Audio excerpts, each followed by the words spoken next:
Today's bait is going to be a segmented swim bait. I don't know what the pattern is going to be yet, but it's going to have 3 segments and 2 hinges. I'm going to do the painstaking process of drawing, and instead of drawing it on paper and then tracing, I'm going to draw it right on the piece of wood that I have. This is a piece of very old pine that I cut a chunk out and sanded it a little bit because it's quite old. This bait's going to have a wooden rear fin and a dorsal fin too.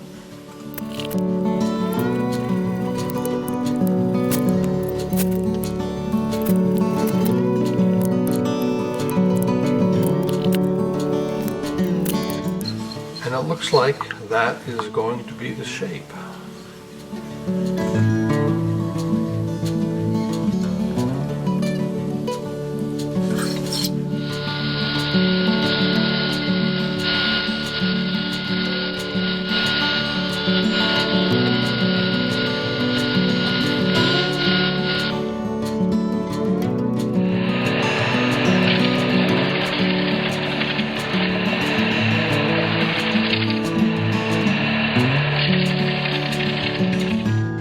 Of course, this is a segmented swim bait, so I have to cut the segments, but not all the way through because I have to carve the bait first. But cutting the segments while the bait is still squarish makes it so much easier than trying to do it while it's round.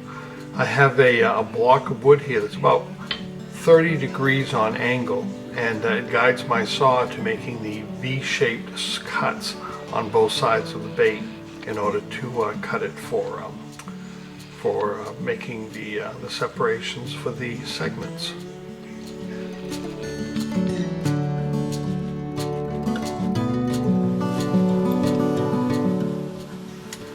I need to cut away the excess on the sides of the dorsal fin and then chisel it out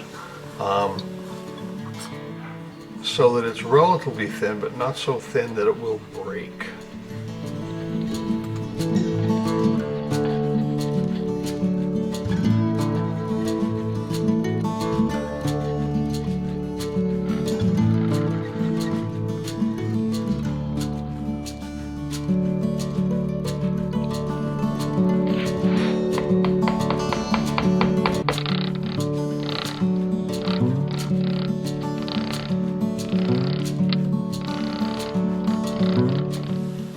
I can start thinking about the tapering and the body shape.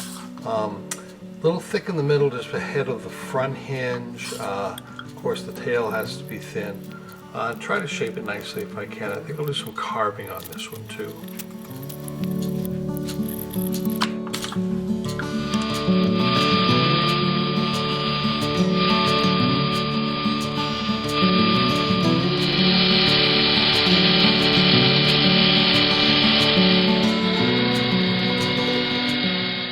And the general shape. It's going to be okay, I think.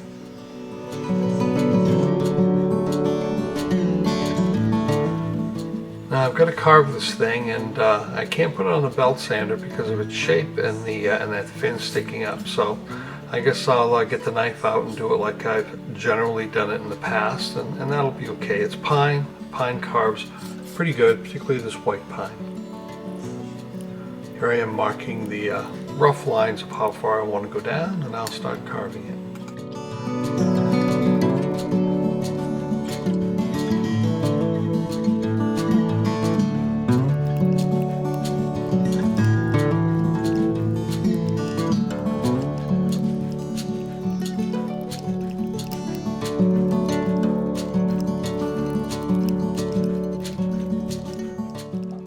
One thing I can do though is I got a new internal shaft for my Ouija, which is like a Fordham carving and rotary tool, and it works really nice.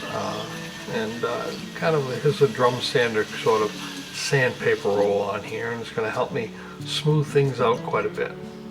And I still have to use some regular sandpaper by hand eventually.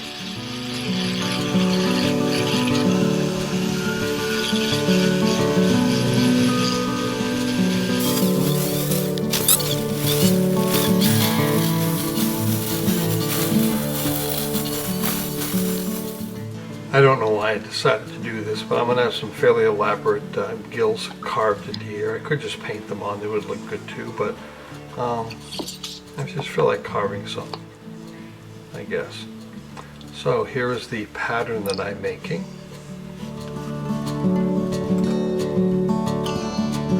I've got to decide where to put the eye. It's going to be fairly front, and the lip. And no, not the plastic lip, this is the actual fish lip. I'm going to try to carve a little indent in here to make it look more realistic. And then of course the gill plates, and eventually some fins.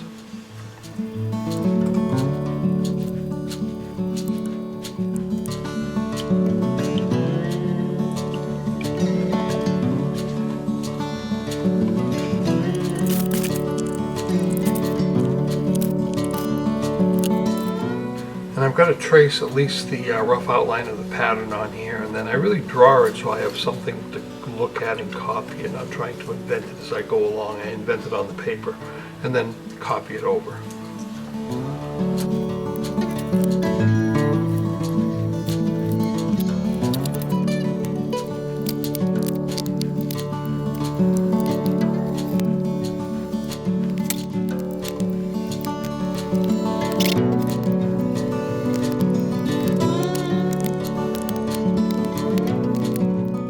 And then back to my rotary tool with a sharp grinder on it to help define and smooth out some of the carving that I did.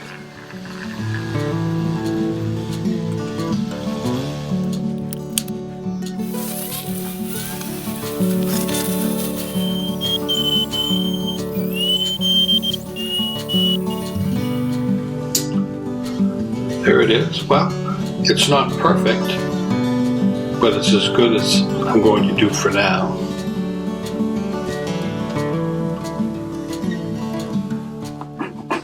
Time to separate those segments by finishing the cuts.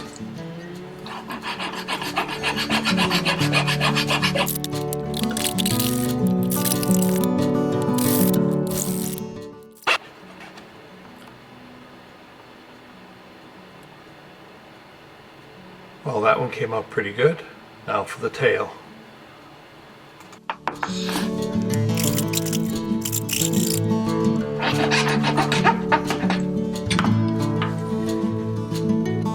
So, here we have our three, let's go this way, sections to our fish.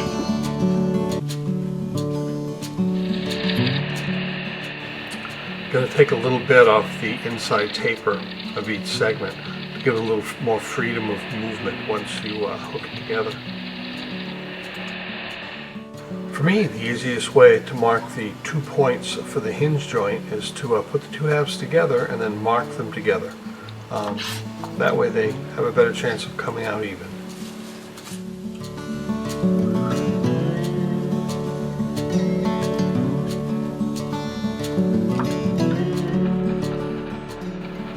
And the holes for the hinge joints.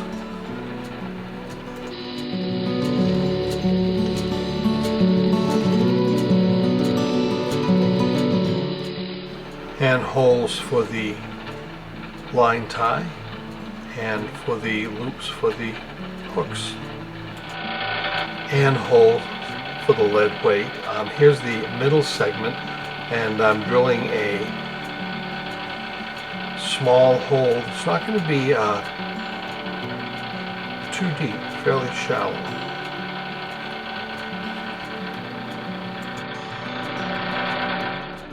And another lead hole in the head segment, just behind the gills. Again, not too deep. I'm going to cut some wire. This is number 20. It's the lighter stuff. I have some number 18, but this isn't a big bait, and I want to keep the hinges kind of small so that it doesn't separate the bait quite as much. I start off by bending a segment of wire around a small drill, and then inserting it into the chuck of the drill.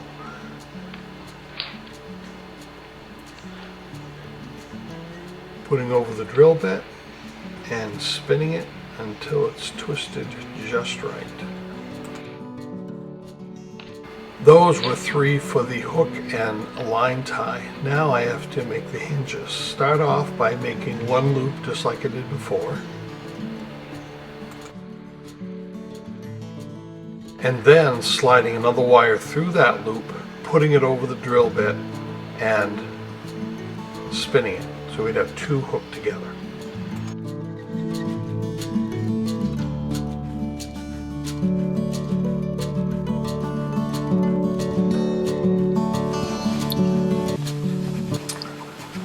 And now to epoxy the line tie and hook ties in. I'm not going to do the hinges now. That's done much later on, just before the bait is ready for final finishing.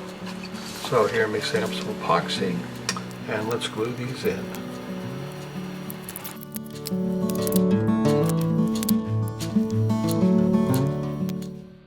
And I think I'll put the lead in before I seal things up.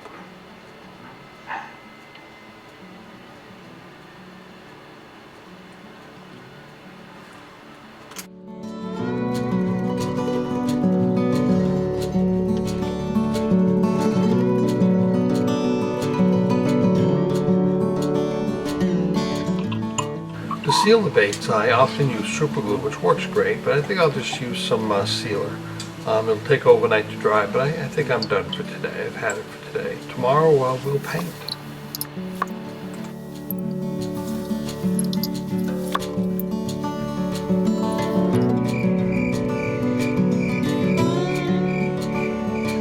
Well, this morning, welcome back. This morning it is a picture perfect day here in Maine.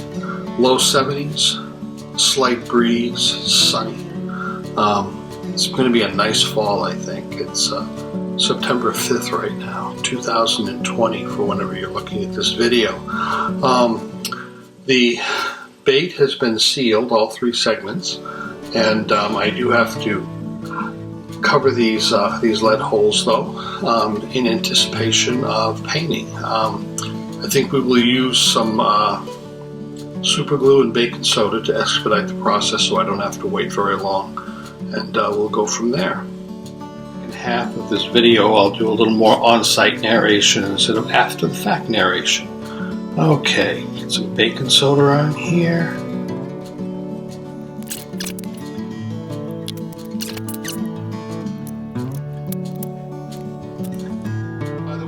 For anybody interested, this super glue, which I got from Amazon, it is Starbond super glue, and it's water thin, which is what you need for this. Sometimes you get them to say thin, and they're actually kind of a thick honey. This is like water. It's got a great spout that the bottle's half empty now, and it hasn't clogged up once, and there's a lot in here for the money as opposed to buying those little 1/10 of an ounce tubes that you get, and it's really, really nice. I use it whenever I want now because I know there's a ton of it and the price is good. Stand. I drilled the eye sockets when you weren't looking. I had forgotten to do them, but I'm going to put a base coat of white on now, and then it's going to be another coat of silver paint on there afterwards. So.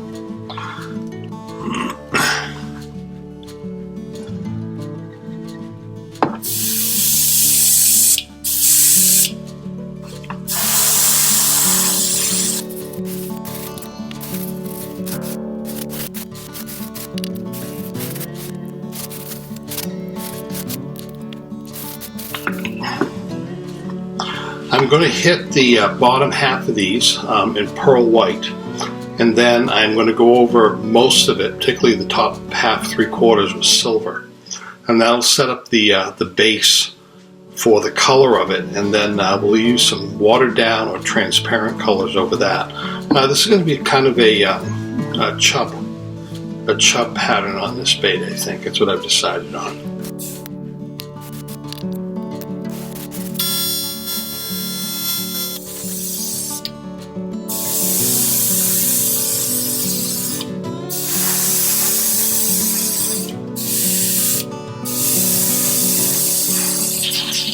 opaque black on here, and I've really thinned it out with some airbrush thinner, quite a bit. I mean, you know, there's more thinner in here than there is pigment. So I'm going to go over this. I've put netting on, and the netting is loofah, you know, those scrungy things, I guess they call them, that you can buy to exfoliate yourself in the shower. And normally I'd put silver over this, but I think it's going to be light enough that if I do that and in the end go over with a little bit more pearl white, I think it'll come out right. But I'm not sure. It'll be what it'll be. I've got a little fluorescent violet here that fluorescent tends to go really good over other colors, particularly if they're silvery. I'm going to put a very, very little in the top half, and then there'll be a little yellowish below that afterwards. And I think that'll be pretty much it, except for doing some of the stuff around the head.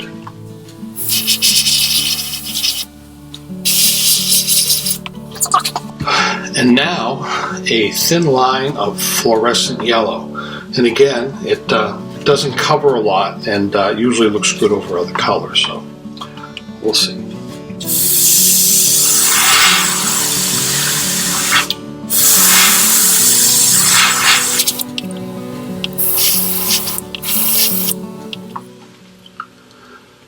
Now a light dusting of pearl white dusting should tone everything down a little bit. Then we'll take the mesh off and see if it worked.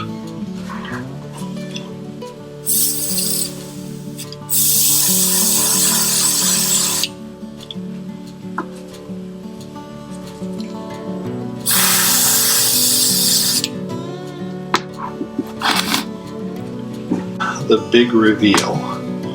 When you do multiple colors like this with netting, the netting can sometimes get embedded into the lure, and when you take it off, it can peel some of the paint off. So it's always a hit or miss thing with this. And I think this one was pretty much a hit. I don't know how much that translates on the camera.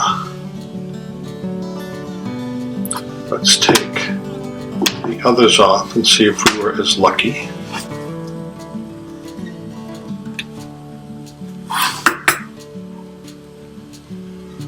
Put this one back on the hemostats here so I don't have to handle it. Oh yeah, that came out quite nice. Finally, the tail section.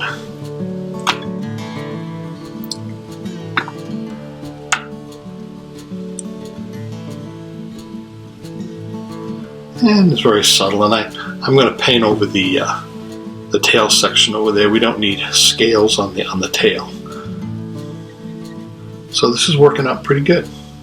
We brush on highlights because it tends to look unnatural. But in this case, I'm going to do it instead of spray painting it. So I'm going to do various thin areas on here, and then a little black line or two where the gills are. Now this is fluorescent orange, and it is really diluted with thinner, airbrush thinner.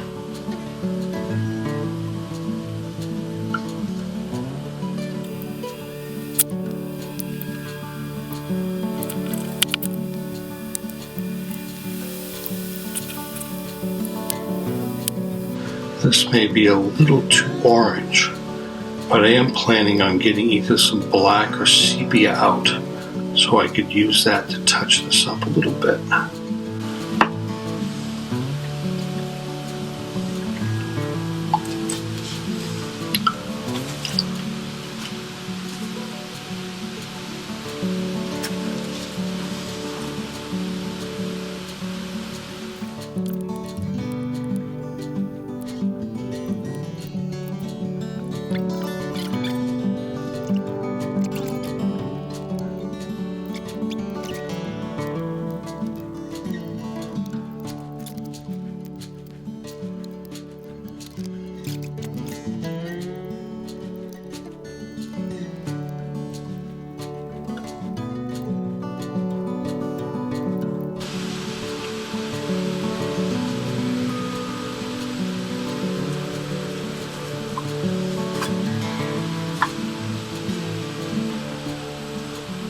doing it, but the very last thing I want to do is put a little gold on the gills.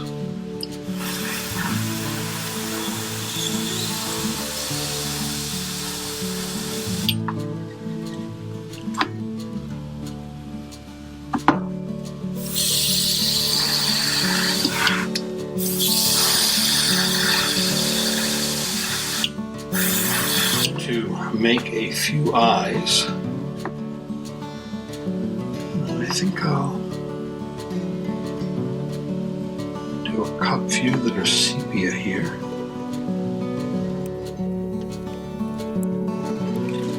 Oh, geez. There we go. So, Hi. This is the wife. Hi. She stopped out into the shop here to see what was going on. She's always checking up on me.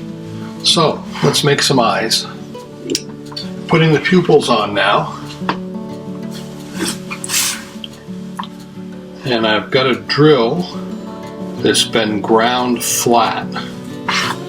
And with a little luck, it'll make... I'm going to put some of these in the center and some of them off center. There's one there. And these are the off center ones.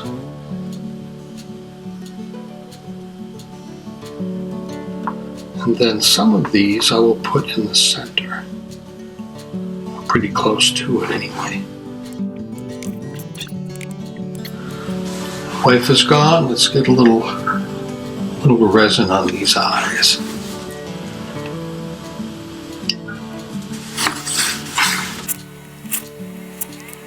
Eyes are ready.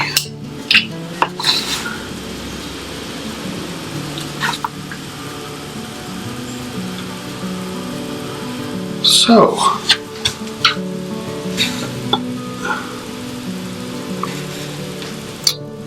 the eyes are in place. They're kind of a sepia brown.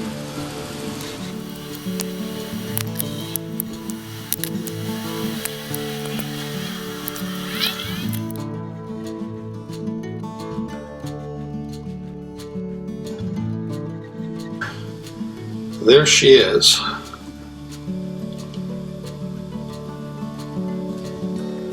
And the other side.